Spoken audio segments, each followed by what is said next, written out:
This toilet monster tells us everything that we need to know about how Endacopia will end. And if you don't believe me, please, hear me out. If you don't know, this horror game is actually disguised as a point-and-click adventure because Endicopia is one of the weirdest and best demos I've ever played. Look at this. A clock who wants to throw hands. A hidden basement full of horrors. A fusion of old-school lore and game theory lying underneath its surface. That if you haven't played the demo of this upcoming game, I highly suggest doing yourself a favor. Go download and play it right now. I'll wait. Or watch my playthrough. Do the latter one. Because I'm about to break down what I believe is the story and ending of ANDYLAND's soon-to-be fully released masterpiece, Endicopia. So yeah, spoilers. And you may be wondering why I'm wearing a hat. Mellow wears a hat. Moving on. This is Mellow, and as we know, he wakes up locked in a weird room for some unknown reason, which is actually super important. We'll talk about that later. And once we escape the room, we actually meet one character who we literally have to spell out a secret word to that tells us everything about what will happen in the game. And yes, this is something that ANDYLAND would totally do. The guy literally sends you a link to a cat throwing up because he finds it funny. Meet the toilet monster. It's a monster who lives in a toilet. I don't know what you were expecting. And he asks us to give him a password. And that password is, drumroll please, Cheshire. Why is this word so important, you may be asking? Well, firstly, I don't like your attitude, mister. And if you don't know, Cheshire is a direct reference to the smiling cat in Alice in Wonderland by Lewis Carroll. And yeah, the toilet monster is smiling, so there's that. But don't worry, that's just the tip of the proverbial iceberg. Because if we look over the demo we played alongside the trailer that ANDYLAND released, we can see how heavily inspired the game is to the novel. For instance, the sign we first meet and talk to after defeating Clocky, Get Clapped Clocky, is the game's embodiment of the White Rabbit, the frantic, manic, timid, and sometimes aggressive guy who in the book is always running late. But because we killed time itself, aka Clocky, the sign now has time to talk to us and give us a kind of understanding about what's going on. But what about the surgeon behind the painting? That's the Mad Hatter. You're not mad? Dead, alive, kill, revive, it's all the same. In the book, the Mad Hatter character refers to time as an actual person, a real being. This clock is exactly 2 days slow. Due to the fact that the Mad Hatter sang so badly for the Queen that he broke time itself and forever was stuck at 6 p.m. While here the surgeon refers to Clocky, an actual real being, because he created him. Did you make Clocky? It likes to watch, doesn't it? You see, Lewis Carroll put the Mad Hatter in the book as a vehicle to make jokes about beating time and murdering time, which is exactly what Mellow does. And the surgeon's response upon hearing this is complete indifference. I killed it. That's nice. And while the surgeon is stuck in his room of creation trying to assemble the perfect bride, the Mad Hatter is always stuck at 6 o'clock, or tea time. Now this may be a stretch, but the hour hand of a clock at 6 is pointing down, like pointing underground. And if you click on these 3 lights, we hear them say the words. We are then transported to what can only be described as Diddy's basement, a house of horrors, with various pictures of the surgeon's experiments popping up around us and showing us how he wants to create the fusion of 2 of the people he loved but couldn't choose between. One who was beautiful and one who was strong. And the horrifying thing is, he was successful because you can actually meet the bride. If we put this candle on our head and wait outside this door, we see time actually passing. Perhaps a nod to Mellow growing up before our very eyes, before we gain entry and see the beautiful, oh dear God! This monstrosity is the bride to the surgeon, a slew of limbs and wires that can only communicate by screaming.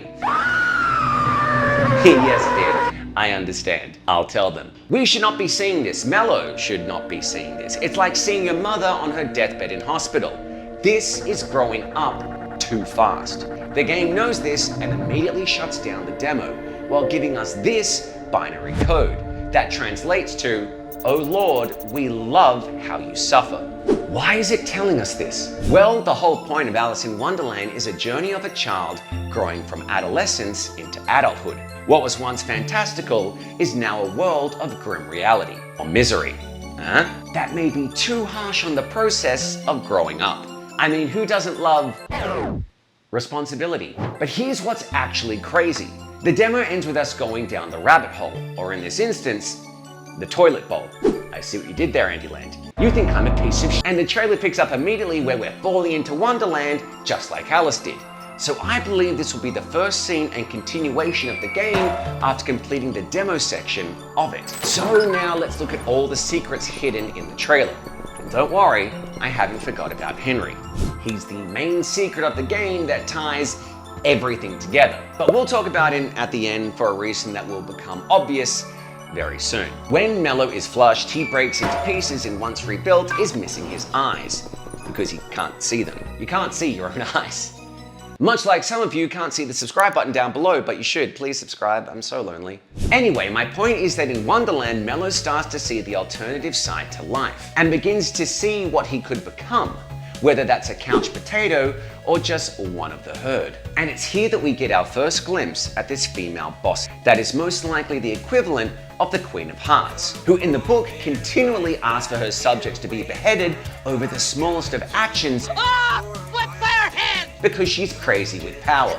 Mum, a death which we actually see Mellow go through by an unknown creature who could be her pet. I don't know, that's probably a stretch. Now, let's look at this guy sitting on a wall over a hole. Kinda looks like Humpty Dumpty, a character that warns Alice of an evil presence known as the Jabberwocky.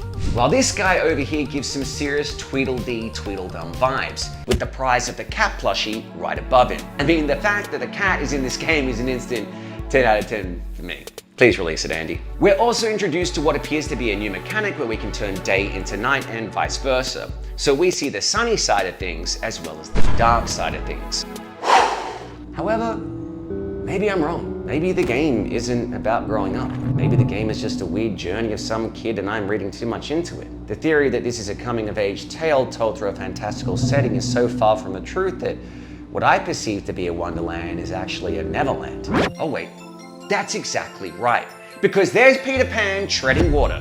Peter Pan, the boy who never grew up, behind a looking glass, as Mellow looks on at him, and maybe wishes he could hold on to his childhood by using some sort of fishing rod to try and catch him so he himself never has to grow up. But instead of catching eternal youth, he catches the fully formed adult equivalent of a man rather than what he's truly after. Because in the end, he realizes there's no escaping time. At the end of the day, Mellow is a child who lives with his dad, Henry, the King of Hearts. Because as they say, home is where the heart is. And his dad, who rules over the land, household, is seen as a monster because he doesn't want his child to be creeping out after his bedtime for a midnight snack, so he locks the door. That midnight snack being cheese, because it's known to give kids nightmares. Things that seem nice and familiar can start to gain a whole new perspective when dreaming. And if we want to look at Henry through another viewpoint, he could be seen as the ticking time bomb, much like the crocodile in Peter Pan, who echoes the inevitability of one's end, time. So, much like Alice, the Red King and Queen bring Mellow into play a game of human chess where he learns life's lessons through his own perspective. A point-and-click adventure juxtaposed by an actual horror game underneath its surface, which is quite figuratively the equivalent of growing up through a video game genre and gameplay mechanic. And with the game being titled Endacopia, all we need to do is split that word into two, and we find out that ANDYLAND is actually saying a copia, a patient's inability to cope with activities of daily living, much like a child would not be able to cope with running a household until they gain the knowledge and experience through maturity over time. This is the end of Mellow's childhood. Let me know if you like this. It's a new format for me. Enjoy.